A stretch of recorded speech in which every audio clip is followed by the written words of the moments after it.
I don't care what anyone says. Sweet potato pie is infinitely better than pumpkin pie. There, I said it. The flavor, texture, everything about it is superior, and I'm gonna make it even more delicious using a grandma's old pie crust technique and a topping that looks and tastes ridiculous. Before we get to the crust, let's start with the filling. Sound good? Let's bake. I've got roughly 4 medium-sized sweet potatoes that weigh a total of 50 ounces, and you can use any breed of sweet potato for this recipe. Now, using a fork, poke holes all around the sweet potatoes so that it will eliminate any opportunity for these to explode while in the oven. Once you're done poking holes on them, I like to bake them on a sheet tray lined with parchment paper on a middle rack in the oven at 375 degrees for between 60 and 65 minutes or until tender. And while those are in the oven, we can get started on our pie crust. In a large bowl, I'm adding in 1.5 cups of all-purpose flour, 2 teaspoons of granulated sugar, and a 1/4 teaspoon of coarse salt. And to make the best pie crust ever, I'm adding in a 1/2 cup of chilled rendered pork lard. You could also use rendered bacon fat. This is why your grandma's pie crusts were much more delicious and flakier than anything going on right now. Now, to cut this in, you can use a pastry blender or a fork. I am going for the pastry blender. We're going to cut the fat into all the other dry ingredients until it becomes like a meal.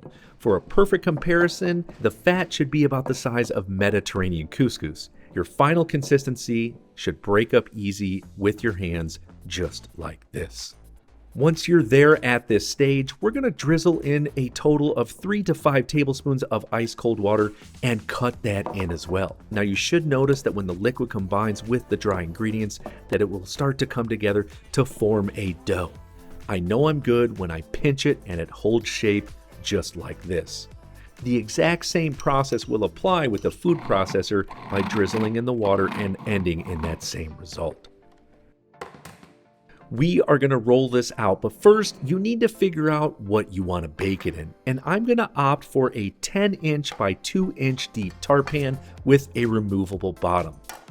You could also bake this cake in a casserole dish or even in a basic pie tin. You be the judge.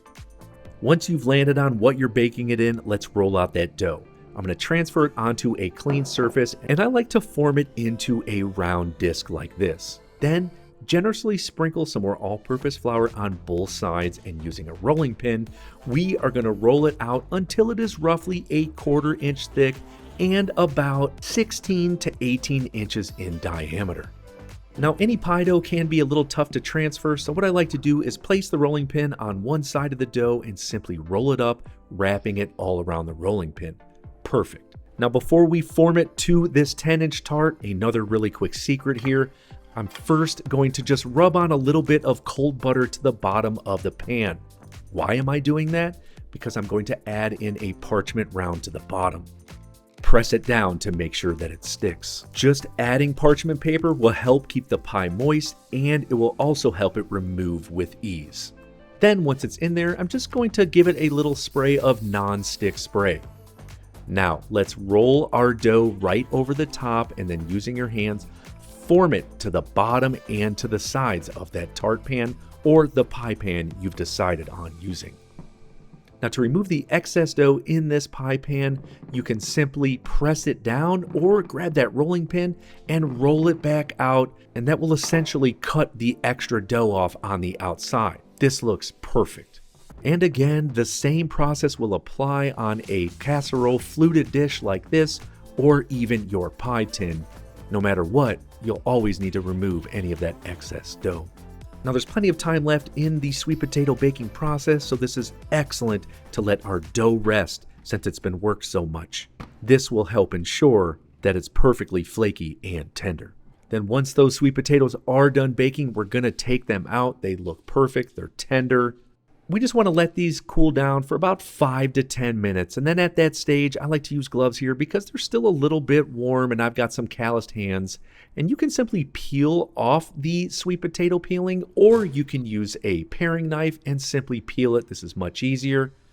And maybe my hands aren't as callous as I thought they were because, yeah, it's still hot. So I'm switching these over to a towel to continue removing that outside peel. Once they are all peeled, add them to a large bowl. Now we've got a few things to add. beginning with 4 tablespoons of unsalted butter, 1 cup of packed light brown sugar, you could also use dark brown sugar or regular granulated, a half teaspoon of coarse salt, 3 large eggs, a half cup of whole milk, you could also use half and half or heavy whipping cream, 1.5 teaspoons of ground cinnamon, then a 1/4 teaspoon of ground nutmeg. I like to freshly grate this in. Then using a firm wired whisk, we are going to break down the sweet potatoes and whisk all the ingredients together until they are completely combined.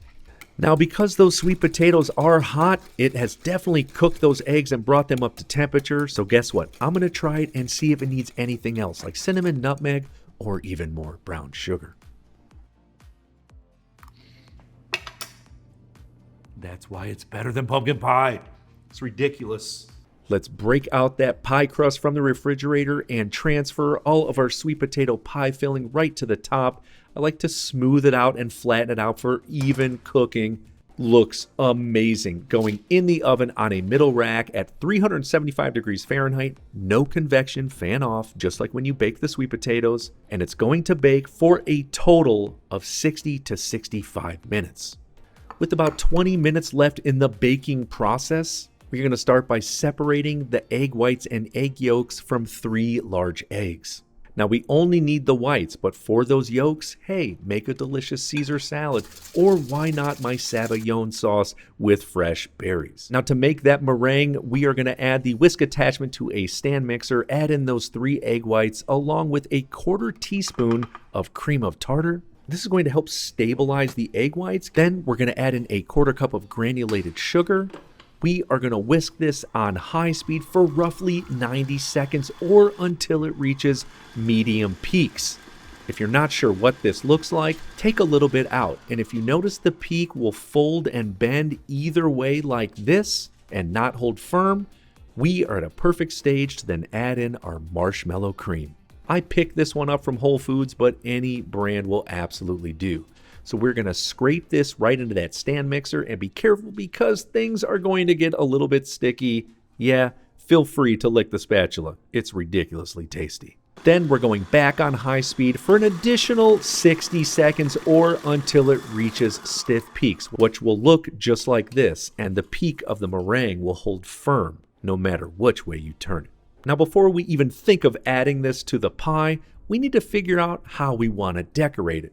And there are an assortment of piping tips that you can use.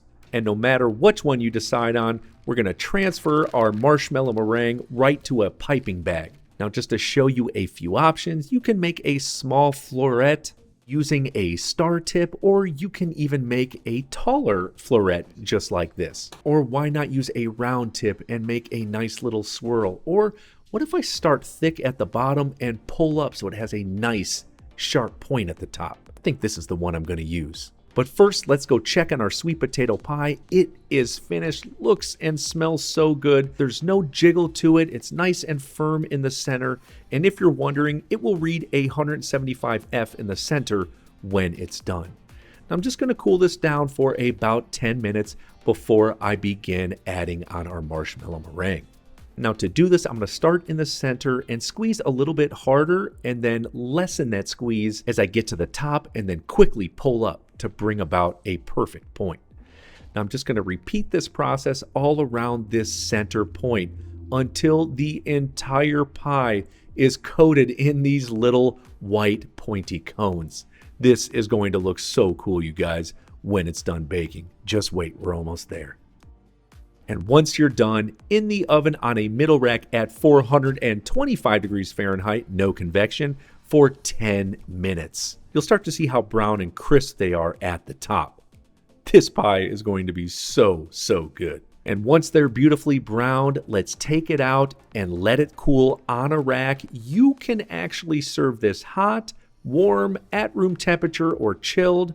For me, I like to do it right at room temperature or chilled. Now to plate this up, because we are in a tart pan, I'm just going to push that centerpiece up from the bottom to remove that outside shell. Then using a thin, very sharp knife, let's take a big old slice of this pie. Oh my gosh, that is perfection. And just to prove to you that it is better than pumpkin pie, let's hear from the professionals. Trying pumpkin pie first. It's just normal. It's classic. It's good. Yeah. Take a drink of water, get all that flavor out. Oh my gosh. This one has more flavor. It does, though. They're both really good, though, but I'd say this one. It's good. Duh! Now, normally I'd push you to my pumpkin pie video. However, this is better. So go check out my croissant bread pudding recipe video. To this day, I am not allowed to go to my uncle's house on any holiday without it. Yeah, it's that good. I'll see you on there.